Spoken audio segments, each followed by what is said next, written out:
the plant is going on. It is a need of the hour. We have got all the permission as far as the court. I understand what is his sentiments.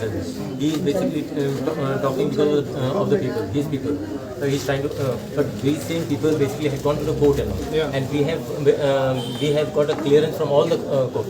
Now it is pending actually in the Supreme Court, but no stay basically has been given. So our process basically will go on. Now within 2 months time the tender should come.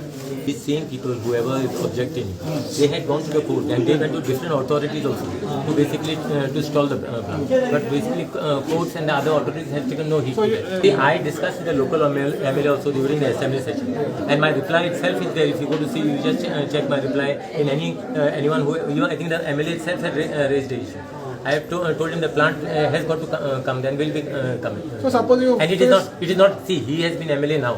It has been a process, a long ago process. So it is usually, no one should basically blame the MLA. We have got all clearance, whatever is required to set up the plant from all the authorities also. So there is no question. Exam is also opposing.